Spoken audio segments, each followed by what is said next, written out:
అసెంబ్లీలోని committee హాల్లో CM Revanth Reddy అధ్యక్షతన రాష్ట్ర మంత్రివర్గ సమావేశం జరిగింది. దాదాపు 2 గంటలకు పైగా జరిగిన ఈ సమావేశంలో పలు కీలక నిర్ణయాలు తీసుకున్నారు. ధరణి పేరును భూమాతగా మారుస్తూ కేబినెట్ నిర్ణయం తీసుకుంది. క్రికెటర్ సిరాజ్, బాక్సర్ నిఖత్ జరీన్ కు గ్రూప్ 1 పోస్ట్ డీఎస్పీ ఉద్యోగాలు ఇవ్వాలని కేబినెట్ నిర్ణయం తీసుకుంది. కొత్త రేషన్ కార్డుల జారీకి కూడా గ్రీన్ సిగ్నల్ తెలిపింది. కొత్త రేషన్ కార్డుల జారీకి సంబంధించిన విధి విధానాల రూపకల్పనకు కేబినెట్ సబ్ కమిటీ ఏర్పాటు చేయాలని నిర్ణయించింది. జీహెచ్ఎంసీలో ఔటర్ గ్రామాల విలీనానికి కేబినెట్ సబ్ కమిటీని ఏర్పాటు చేయాలని నిర్ణయం తీసుకుంది.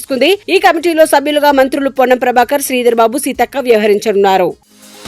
వయనాడ్ జిల్లాలోని చూర్లమల పట్టణంలో కాంగ్రెస్ అగ్రనేత రాహుల్ గాంధీ ఎమోషనల్ అయ్యారు. కొండ చర్యలు విరిగిపడిన ఘటనలో ఆప్తులను కోల్పోయిన కుటుంబాలను పరామర్శిస్తూ ఆయన ఉద్వేగానికి లోనయ్యారు. తన తండ్రి రాజీవ్ గాంధీని గుర్తు చేసుకుంటూ రాహుల్ కీలక వ్యాఖ్యలు చేశారు. మా నాన్న చనిపోయినప్పుడు నేను ఎలాంటి బాధను అనుభవించానో ఈ రోజు మీ పరిస్థితిని చూసి అలాంటి బాధనే అనుభవిస్తున్నానని, మీ కష్టాన్ని నా కష్టంగానే భావిస్తున్నానని ఆయన బాధిత కుటుంబీకులతో చెప్పారు.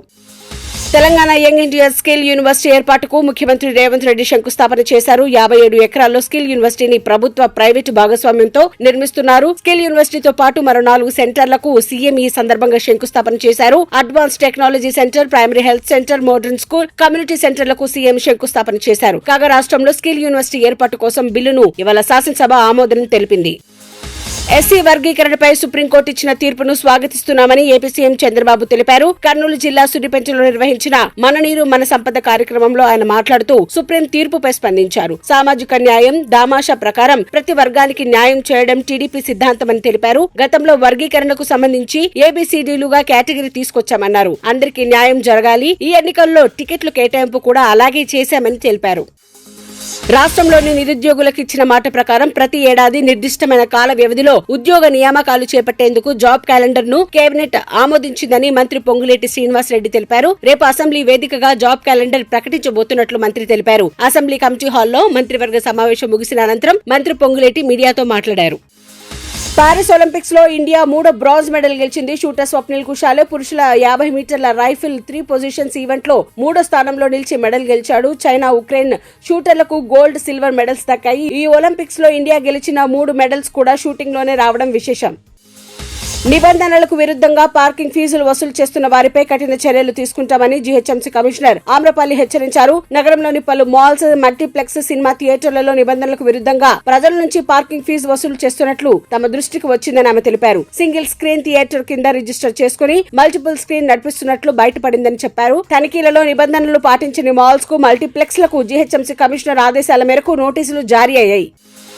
మహారాష్ట్రకు చెందిన వివాదాస్పద ఐఏఎస్ మాజీ ప్రొబేషనరీ అధికారిని పూజా ఖేడ్కర్ కు మరో షాక్ తగిలింది. చీటింగ్ కేసులో ఆమె దాఖలు చేసిన ముందస్తు బెయిల్ పిటిషన్ ను ఢిల్లీ కోర్టు తోసిపుచ్చింది. అంతేగాక ఫోర్జరీ పత్రాల వ్యవహారంలో యూపీఎస్సీకి చెందిన వారెవరైనా సాయం చేశారనే కోణంలో విచారణ చేపట్టాలని ఢిల్లీ పోలీసులను న్యాయస్థానం ఆదేశించింది. పూజా మాదిరిగానే యూపీఎస్సీ అభ్యర్థుల్లో ఇంకెవరైనా తప్పుడు ధృవపత్రాలతో ప్రయోజనాలు పొందారనే దానిపై కూడా దర్యాప్తు చేయాలని పోలీసులను సూచించింది. తాజా పరిణామాల నేపథ్యంలో పూజాను త్వరలోనే కస్టడీలోకి తీసుకోనున్నట్లు సమాచారం.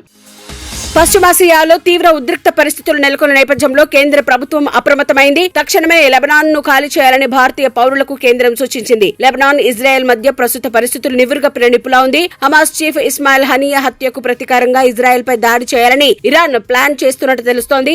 ఈ నేపథ్యంలో తక్షణమే భారతీయులు లెబనాన్ ను ఖాళీ చేయాలని కేంద్రం సూచించింది. ఇక తప్పని పరిస్థితులు ఉంటే అత్యంత జాగ్రత్తలు తీసుకోవాలని హితవు పలికింది. బీరూట్ లోనే భారత రాయబార కార్యాలయంతో సంప్రదింపులు జరపాలని కేంద్రం సూచించింది. వయనాడు కొండ చర్యలు విరిగిపడిన ఘటనలో మృతుల సంఖ్య 297కు చేరింది. ఈ ఘటన యావత్ దేశాన్ని కలిచివేసింది. ప్రధాని నరేంద్ర మోదీతో సహా పలువురు సినీ, రాజకీయ, క్రీడా ప్రముఖులు వయనాడు విషాదంపై తీవ్ర విచారణ వ్యక్తం చేస్తున్నారు. అదే సమయంలో మృతులు, బాధిత కుటుంబాలను ఆదుకునేందుకు ముందుకొస్తున్నారు. ఈ క్రమంలో తమిళ స్టార్ హీరో సూర్య బాధితులను ఆదుకునేందుకు కుటుంబంతో కలిసి ముందుకు వచ్చారు. వయనాడు బాధితుల సహాయార్థం సూర్య, జ్యోతిక, కార్తీ కలిసి 50 లక్షల రూపాయలను కేరళ సీఎం సహాయ నిధికి విరాళంగా ఇచ్చారు.